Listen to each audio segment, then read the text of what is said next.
The 2025 Women's Euros is here. In preparation for the tournament, we're analysing every single nation. Today we start with the host Switzerland. The land of tax evasion and Alicia Lehmann will play host to the 14th edition of the Women's Euros. In this video we look at their chances of progression, the impact of home support, and whether this is the best Switzerland side we've ever seen. This is our Switzerland Euros preview. So let's get into it then. Today we're going to be talking about Switzerland and we're joined by Swiss football expert Craig. Craig, welcome to the show. Thanks for having me on. It's a pleasure to have you. It's good to have someone with a little bit more knowledge of Switzerland than we have here. Let's start by talking about Switzerland's history in the Euros then. Two previous qualifications, both in the last two group stage, 2017 and 2022. How do you think that, how does that impact this tournament? It's been quite a long journey for Switzerland to get to this point. There's probably a lot of similar nations that have had a kind of similar journey to them. The league didn't start until 1970. There was a player, Madeleine Ball, who played for Sion, and she was registered for a Cup Winners' Cup match between Sion and Galatasaray. And they found out she was female, and they basically said that's against our rules. You can't play. She basically couldn't play football, and from there she kind of started the whole thing where she came back and played in the league system that was set up in the 70s. And then since then, it's gradually grew like the game generally has. From there, then, the women's game on the international sides has grew a lot as well. And it's only been maybe the last 10, 15 years that you've seen a real difference in this team. They got that first qualification in 2017 after some near misses. And for the Euros, that is, they previously qualified for the World Cup in 2015. And then, of course, they played in 2022 at the Euros as well. And, they had a kind of good campaign in the respect that they were able to compete with every team that they had in their group, but they never really took that next step. Of course, they've been afforded the luxury of just qualifying automatically here. And at home Euros provides a great opportunity for them as well. So it's all set up nicely for them to kind of go that one step further now. And yeah, again, it's just part of this journey that they've been on for maybe the last 10, 15 years. Yeah, it's always felt like Switzerland have been close to those wins. They've only picked up one Euros win previously. This summer, is there that belief that Switzerland could win some games, could perhaps get out of the group stage of this tournament? Yeah, absolutely. I think there's kind of that fairy tale aspect as well, where if you're a host nation, you kind of go above and beyond. You've seen it before with, like South Africa, the World Cup, and nations like that, where they kind of punch above their weight and go on a kind of dream run. And I think that just adds to the belief and expectation that with that home crowd behind them, they can go ahead and, make some history there. But again, we do have previous in that the men's team at the 2008 Euros had a really, really bad campaign and finished bottom. So hopefully that doesn't happen with the women's national team. But yeah, it's set up nicely, and there's a real belief that this team has the quality to go ahead and do it, not just because they're hosting, but because there's genuinely good players across this team. Yeah, I think you would have expected Switzerland to qualify regardless of hosting on this occasion. In fact, they were top of their qualification group because they still had to qualify. A bit of a weird niche moment in the UEFA system there. But so you would have expected them to qualify regardless, but it's good to see them on this stage. Obviously, we've seen the impact that the Euros can have in the women's game. We saw England in 2022, them winning the tournament on home soil had a huge impact. And while I don't think we're going to see Switzerland win the tournament this year, how big an impact could strong performances have on Switzerland as a country and its impact towards women's football? Yeah, massive. Like you mentioned, it was huge in England. Even though England won it, of course, that helped. But even without them winning it, that whole kind of atmosphere around that tournament, and it just created such a buzz. And I think we're still seeing it now. The growth in the game in England, it's really benefited from that, really accelerated the process. And for Switzerland, there's growth anyway, like I mentioned. In 2014, they were averaging crowds of maybe 1,000 people. They played Germany in 2015 and only managed 4,000 in attendance. And then they played them, I think it was last year, and they got beat heavily, but they broke the record attendance for like the third time in 2 years or 3 years. So, attendances keep getting broken across the board, and that's before the tournament's even here. So there's that buzz already. And again, if they can go and produce something memorable at the tournament, then that could only be a good thing in terms of attendances and interest in the game, because not just on the international side, but there was attendance record broken in the club game as well. and that the league itself is more competitive than ever. So yeah, there's a lot of reason to believe that it can really benefit from this tournament itself. Ticket sales have been really good as well for Switzerland. They pretty much were sold out right away for the Swiss national team games. So yeah, there's a lot of reason that they can use this tournament to create history, but also create a legacy for Swiss football, Swiss women's football going forward. Yeah, it definitely feels like it's going to be a positive on that regard, and hopefully then we can see attitudes and the interest around the women's game change. Looking at Switzerland's performances coming into this tournament, though, some concerns. Really good in qualifiers, but I think Nations League performances were somewhat disappointing.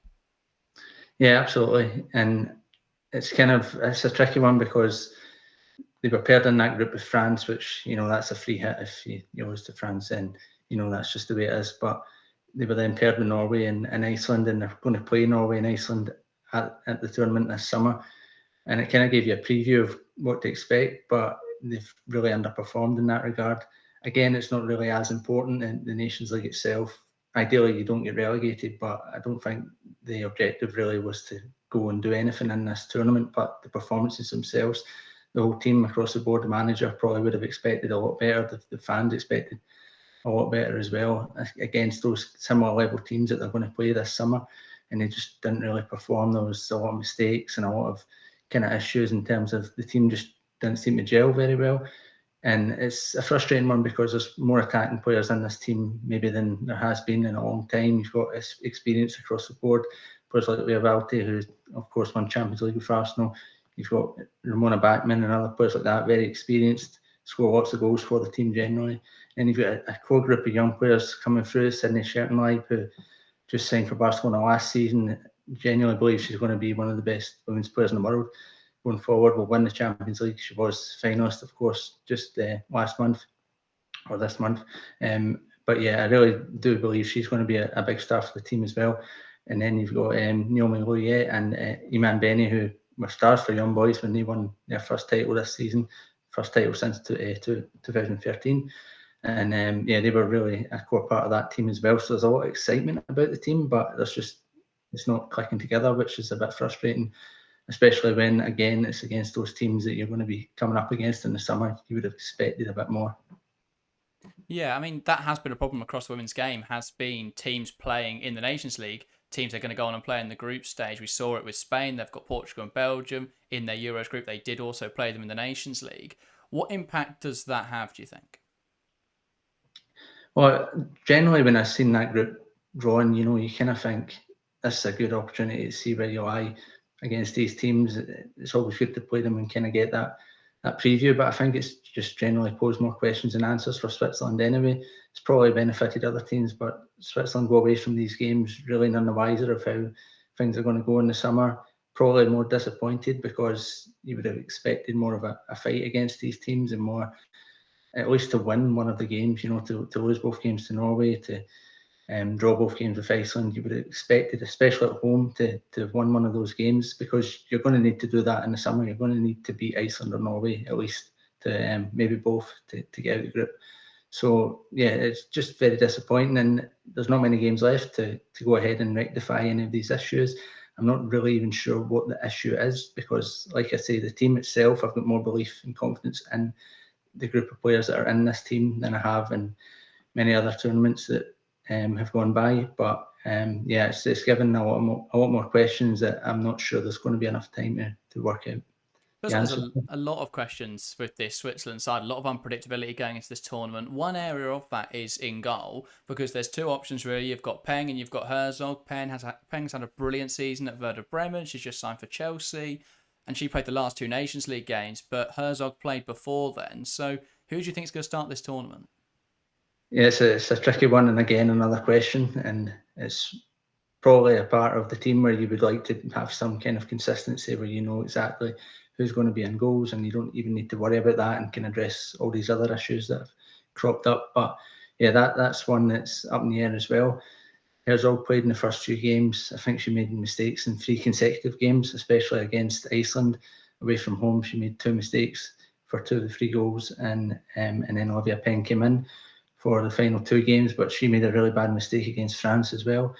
And again, in that game, it wasn't even a simple mistakes. She was kind of on the ball for too long and just gave it away. Silly things like that, which don't help our cause. But she was the one that, for me, when Gail Talman was still there, obviously she was a goalkeeper for a very, very long time, and Peng seemed to be the successor to come through after Euro 2022 and after the World Cup, that Peng would start playing more games and be the number one. It didn't seem like it would be anyone else, but then as good as she's been at club level, as good as she was with Zurich before that, before she got her move, and now obviously she's at Chelsea, it's not really went that way on the international scene. So there is a kind of a lot of confusion over that position. I do think she probably will start if I had to put my neck on the line.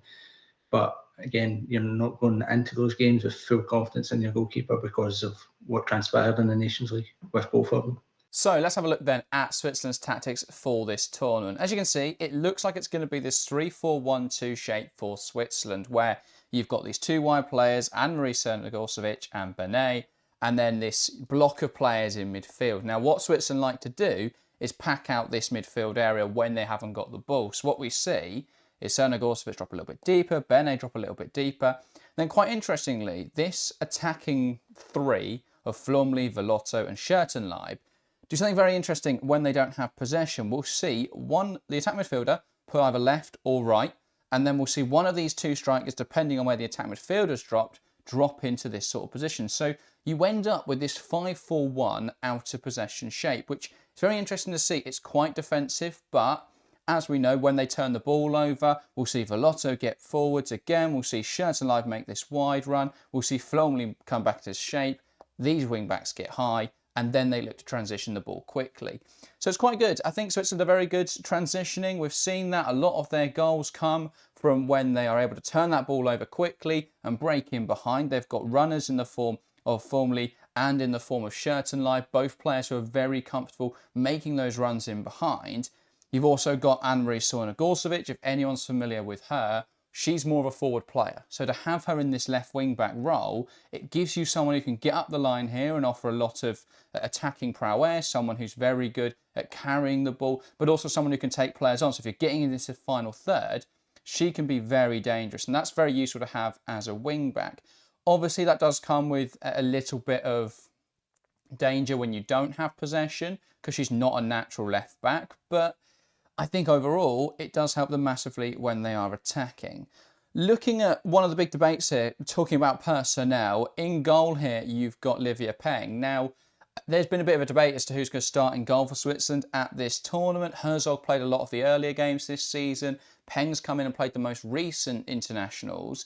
And you'd have to say that given the season she's had at Werder Bremen, Peng would be the favourite. She's got a lot of things that I like about her. She's just signed for Chelsea, and there's a reason why. Very good shot stopper. We saw that at Werder Bremen this season. Her long ball distribution, which I think will be really important for Switzerland, is very high. She's able to play these long passes right over the top of the lines, and if they can get that ball to her quickly and the runner and the attackers make those runs, you're going to have the option to play these balls over the top and look then to her oppositions in that way.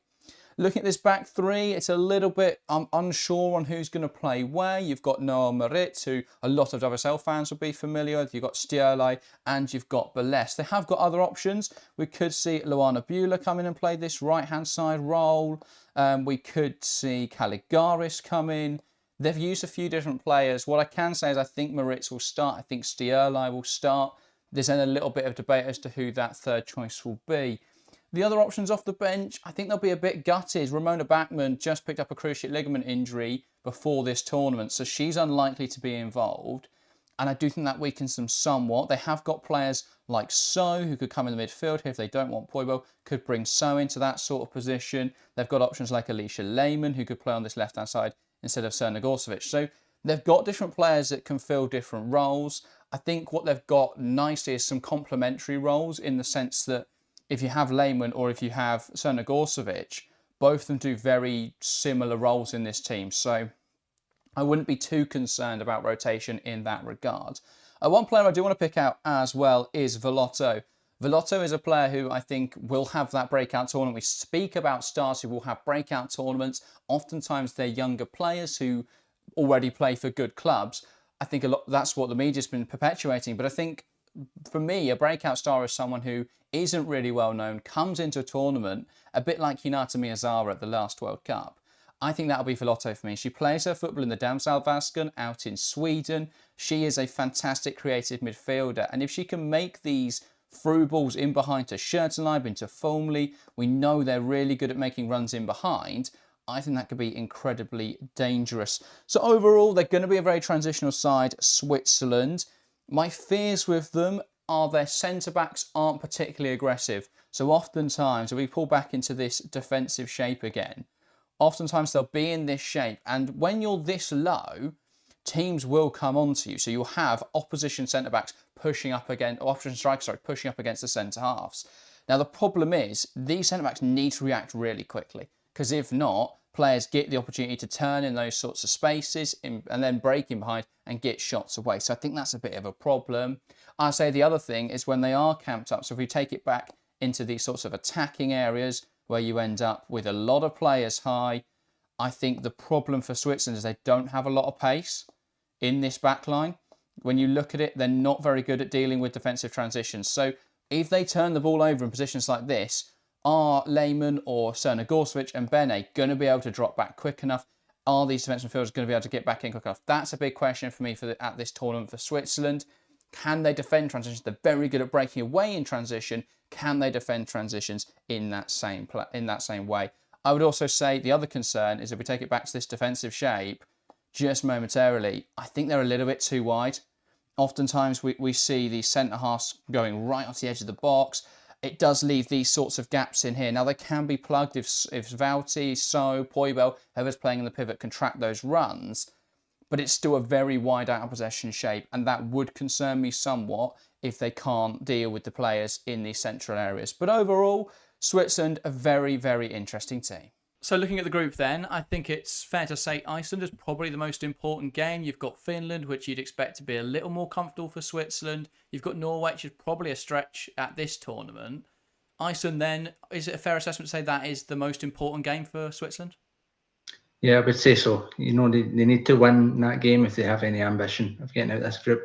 I think there was a similar situation in the last Euros when they played Portugal in the opening game, and they were 2-0 up after like 7 minutes. Everything looked great, and then after half time they threw away the lead and drew 2 each.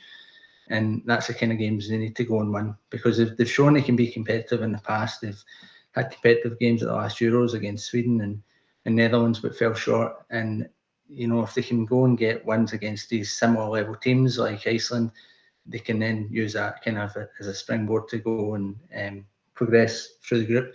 Norway as well, they want to compete with them surely, but they've shown that in the World Cup they can compete with them. But again, Norway is the one that probably least likely to get the points off of, and then Finland, you need to win that kind of game as well, because Finland are a good team, similar level, maybe not far off Switzerland, but showing that they can win games and get results and qualify against teams that are a similar level to Switzerland as well. So while that's a banana skin, that's a game that Switzerland have to win.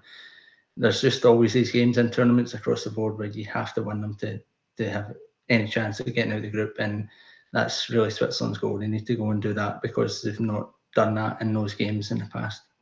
Yeah. So if I had to push you for a prediction then, do you think Switzerland are going to get through and progress to the knockout stage, or is this perhaps a tournament too early for what is quite a young side? There's the doubt that it's a tournament too early for me. I don't want to think about that too much, because I really, like I say, I have a lot of belief in this team, especially the young players coming through, and I think this could be a real breakthrough tournament for them. But also, like I say, that belief is there that they can go and do something special. I know the Nations League hasn't been perfect by any means. It's been really rather disappointing. But I do think this team can go and produce when it matters in these competitive games. They've shown they can grind out results as well and get big results. They beat France last year as well. So, there's a lot of reason to believe that they can go ahead and do it. And there's nothing really to fear in this group. It could have been a lot worse. And they've got a reason to believe they can go and beat these teams and qualify. So I think they will. That was my belief when the groups were drawn, and I'm not going to change that now. But like I say, it's kind of in the back of my mind that it could go the other way, and it's just a bit too far for them at this point for a lot of those young players. But there's also that transition period now where all the experienced players are kind of on the other end of the stage. They're about to exit, and you've got all these young players coming through. Ideally, those more experienced players would be just slightly a bit younger at this point, and it would be the kind of perfect mix, because I'm a bit worried going forward then that the young players, as much as they're going to, grow into the team, there's very experienced players that might not have the natural replacements that are going to be leaving the team. Maybe not after this tournament, but certainly the World Cup after that. So yeah, there's a lot of good things in this team, but going forward, you wonder how the team's going to shape up as well. Yeah, so if they were to go through, we'd expect them to probably be second in their group. That would most likely see a match up with Spain in the knockout stages. How do you fancy your chances, or lack thereof, in that game? Not very highly at all, to be honest. And if I'm being honest, we've probably played Spain a lot more than I would have liked in the last little while. They played them at the World Cup in the knockout stage, and were beaten 6-1, I think it was. And even the goal Switzerland scored was a back pass to the Spanish keeper that went in the net. So that's the only way we were going to get a goal against them. And yeah, playing Spain, you're probably going to get beat. Most nations, even the elite teams, are struggling against Spain, best team in the world for me. And yeah, it would be a case of Switzerland would achieve their main first objective of getting out of the group, and then play Spain and enjoy that experience, and then exit the tournament, because there's really no chance for Switzerland to get past that game. But that isn't really the goal for Switzerland. Like I say, they have that chance to get out of the group, and then whatever will be after that. They come up against Spain and they give it their best, and then that's what it is. They've done pretty much all they can do. It's different if they were paired up against a similar level side, but when you come up against a team that you just know is much better, then there's not much else you can really do. Yeah, indeed. Well, it's been lovely to talk to you, Craig. If we could just finish off with a prediction of winners then. If it's not going to be Switzerland, who do you think is going to win the tournament? Yeah, I think I'm going to stick with Spain. I think from the last while they've been the best team by far.